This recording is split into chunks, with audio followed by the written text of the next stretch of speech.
Good morning students. आज मैं आप लोगों को आपके 5th चैप्टर का पहले वर्ड मीनिंग बता रही हूँ, फिर मैं आप लोगों को इसका एक्सरसाइज समझाऊंगी। ओके, आप लोग ध्यान से देखेंगे और सुनेंगे। सबसे पहले मैं आप लोगों को वर्ड मीनिंग बताती हूँ। इसमें देखिए, ग्रहण का क्या अर्थ होगा बच्चों? स्वीकार करना। ग्रहण का क्या अर्थ है? स्वीकार करना। पश्चाताप का क्या अर्थ है? गलती पर दुखी होना। पुरोहित, पंडित, अंग, शरीर का कोई भाग, कृपा, दया, भगवान, ईश्वर, बलि, मारना और पुनः का होगा दोबारा। ठीक है, अब मैं अगला आप लोगों को एक्सरसाइज समझा रही हूँ इसका। देखिए, सबसे पहले क्वेश्चन आंसर बता रही हूँ मैं आप लोगों को। आप लोगों के क्वेश्चन फर्स्ट में क्या है, समझकर उत्तर दीजिए। राजा को क्रोध क्यों आया था?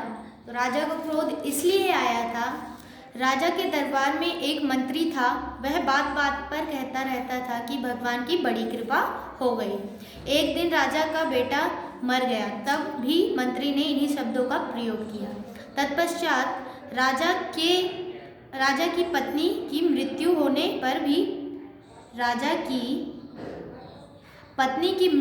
पर भी मंत्री ने यही कहा।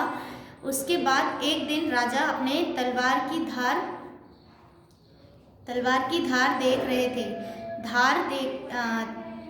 तेज होने के कारण राजा की उंगली कट गई। मंत्री ने तब भी इन्हीं शब्दों का प्रयोग किया, जिसके कारण राजा के भीतर जमा क्रोध बाहर आ गया। ठीक है, फिर नेक्स्ट क्वेश्चन है आप लोगों का, मंत्री कोई भी कार्य होने पर क्या कहता था?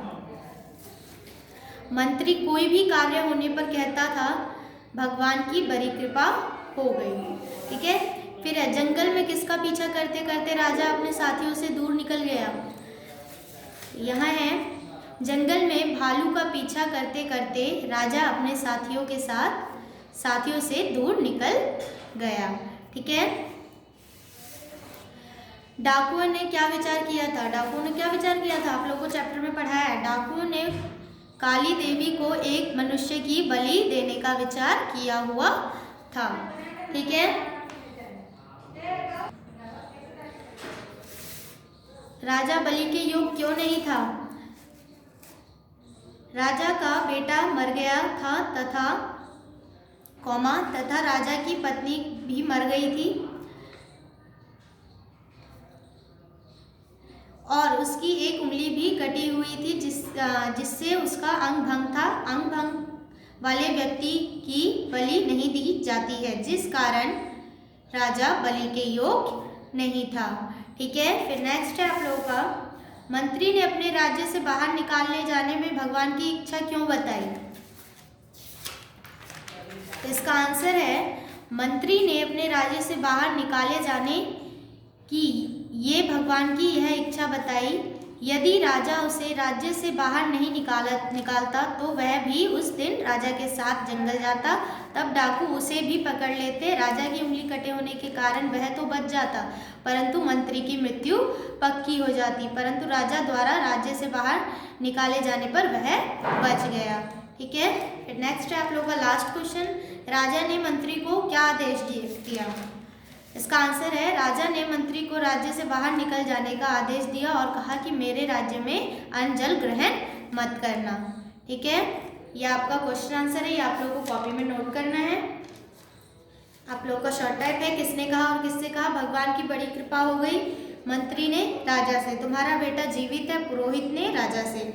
वह भी मर चुकी है, राजा ने पुरोहित से। अरे यह तो अंग भंग बलि के योग नहीं, छोड़ दो इसको। पुरोहित ने डाकुओं से। ठीक है,